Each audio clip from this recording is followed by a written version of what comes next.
Rakyat akan berpikir, ternyata benar ada upaya terselubung untuk memainkan konstitusi untuk memuaskan ambisi politik.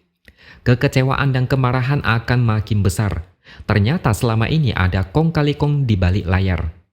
Saya sudah prediksi, apapun putusan MK terhadap Hakim MK, tetap saja akan menjadi bumerang untuk Gibran.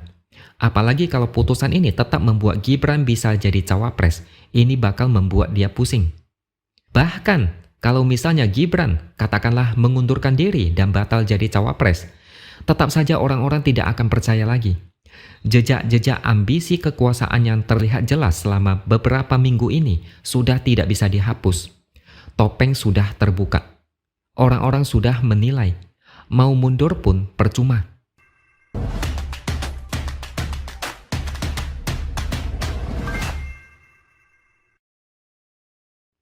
Halo, bertemu lagi dengan saya, X Hardy di Opini Siwer. Sidang dugaan pelanggaran etik Ketua MK, Anwar Usman dan kawan-kawan terus berjalan, tapi makin lama makin panas. Semakin bertambahnya hari, MK makin kelihatan bobrok dan tidak lagi punya kewibawaan. Sejak MK memutuskan perkara nomor 90, namanya sudah rusak. Nama MK diplesetkan menjadi Mahkamah Keluarga. Wibawa hancur dalam waktu singkat. Banyak yang sudah tidak lagi percaya dengan MK. Sebenarnya ini bisa menjadi pertanda bahaya karena biar bagaimanapun MK akan menjadi benteng terakhir untuk menyelesaikan sengketa Pilpres. Kalau rakyat sudah tidak percaya, entah bagaimana ini akan diselesaikan. Tapi biar bagaimanapun juga, semua ini adalah akibat ulah mereka sendiri. Putusan yang dianggap kontroversial, tapi tetap dipaksakan yang berakibat seorang anak muda belum cukup umur bernama Gibran langsung kalap dan menjadi cawapres. 16 guru besar hukum tata negara bahkan turun tangan ikut melaporkan Anwar Usman dan kawan-kawan karena putusan itu dianggap melenceng. Mereka adalah guru besar bidang hukum. Jadi mereka tahu persis masalah besar yang sedang melanda negara ini. Total ada 18 laporan sampai saat ini. Semua hakim MK menjadi terlapor, tapi yang paling banyak dilaporkan adalah Anwar Usman. Ini pertama kalinya semua hakim MK dilaporkan. 15 guru besar yang tergabung dalam satu kelompok bernama Constitutional and Administrative Law Society atau CALS. Mereka menyampaikan pandangan dalam sidang perdana gugatan pelanggaran etik yang diadili oleh MK-MK. Mereka semua sepakat Anwar Usman melobi Hakim Konstitusi agar mengabulkan perkara nomor 90. Anwar Usman juga disebut terlibat konflik kepentingan lantaran membentangkan karpet merah untuk Gibran. Mereka meminta MK-MK menjatuhkan sanksi, yaitu memberhentikan secara tidak hormat kepada Anwar Usman dari jabatan Ketua MK jika nantinya terbukti melakukan pelanggaran berat. Jadi ada pertanyaan yang membuat semua orang penasaran. Kalau misalnya terbukti ada pelanggaran dalam putusan MK, apakah putusan perkara nomor 90 itu bisa dibatalkan? Mereka yang kecewa dan kesal pasti berharap putusan itu dibatalkan sehingga Gibran batal menjadi cawapres.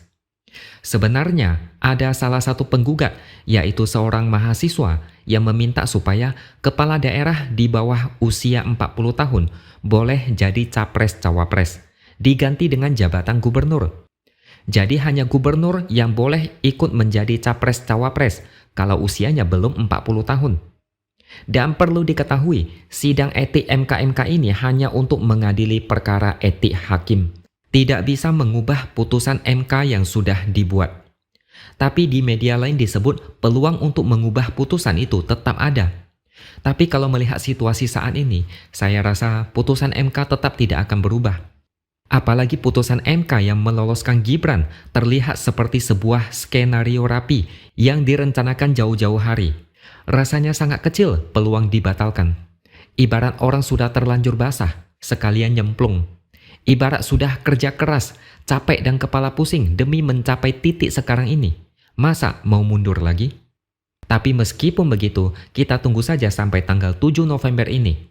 Putusan pelanggaran etik akan disampaikan paling lambat 7 November karena tidak boleh lewat dari deadline pengusulan bakal calon presiden dan wakil presiden pengganti paling lambat 8 November. Ternyata dalam tahapan Pilpres 2024 ada tahapan pengusulan calon pengganti mulai dari 26 Oktober sampai 8 November. Memang ada disebut prosedur pengganti bakal calon presiden atau wakil presiden. Tapi saya kurang tahu apa itu bisa terjadi seandainya putusan MK menyebut Anwar Usman bersalah. Tapi seperti yang saya katakan, jangan terlalu berharap dulu.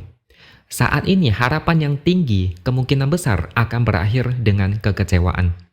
Sampai detik ini banyak yang masih belum percaya kalau MK bisa membuat manuver yang dianggap melanggar aturan. Kalau MK bisa ugal-ugalan seperti sekarang, siapa lagi yang harus dipercaya? Kalau lembaga sekelas MK dianggap bisa disetir dan diatur, apalagi yang harus kita percaya? Tapi tidak apa-apa. Kalaupun nanti MK memutuskan Anwar Usman tidak bersalah, atau putusan MK tetap tidak berubah, percikan api kekecewaan rakyat akan berubah jadi api yang lebih besar. MK yang sudah jatuh wibawanya akan berubah jadi lembaga yang paling tidak bisa dipercaya tahun ini. Semakin yakin mereka kalau MK ini adalah mahkamah keluarga. Tapi kalau misalnya Anwar Usman diputus bersalah, entah itu kena sanksi atau dipecat, Gibran pasti akan kena imbasnya. Rakyat akan berpikir, ternyata benar ada upaya terselubung untuk memainkan konstitusi untuk memuaskan ambisi politik. Kekecewaan dan kemarahan akan makin besar. Ternyata selama ini ada kong kali kong di balik layar. Saya sudah prediksi, apapun putusan MK terhadap hakim MK, tetap saja akan menjadi bumerang untuk Gibran. Apalagi kalau putusan ini tetap membuat Gibran bisa jadi cawapres, ini bakal membuat dia pusing. Bahkan, kalau misalnya Gibran katakanlah mengundurkan diri dan batal jadi cawapres, tetap saja orang-orang tidak akan percaya lagi.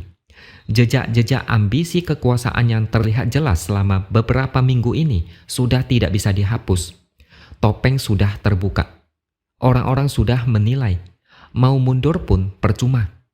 Makanya saya sempat baca postingan beberapa orang di media sosial. Mereka ini sepertinya punya info yang lebih dalam. Di situ dikatakan bahwa ada yang sedang panik luar biasa. Mereka tidak menyangka putusan MK ini bisa menjadi seheboh sekarang. Perlawanan dalam bentuk gugatan makin lama makin banyak. Semua sepakat MK bermasalah. Putusan perkara nomor 90 adalah salah. Tuntutan semua orang saat ini adalah membatalkan putusan itu. Bola panas sudah dilempar kepada MK. Saya tidak tahu bagaimana kredibilitas dan netralitas MK dalam mengadili perkara ini. Yang jelas, apapun hasil putusannya, Gibran akan rugi. Gibran berada di waktu yang salah dan tempat yang salah. Karir politik Gibran bisa dibilang mulai masuk masa kritis. Perkiraannya meleset. Mungkin dikira karena bapaknya dicintai rakyat, lantas semua rencana bisa berjalan mulus. Ternyata salah besar. Saya tidak tahu apakah ini atas kemauan sendiri atau disuruh. Tapi Gibran sudah masuk ke zona politik yang dibenci banyak orang. Saya sempat berpikir, gimana rasanya bikin satu rencana besar, ternyata hasilnya di luar perkiraan. Dikritik banyak orang, tapi tetap dijalankan karena terpaksa. Sudah telanjur basah. Apakah bisa tidur nyenyak? Oke, sampai di sini dulu opini dari saya. Subscribe channel ini supaya makin berkembang dan jangan lupa tuliskan komentar Anda. Terima kasih sudah menonton dan sampai jumpa lagi di lain kesempatan.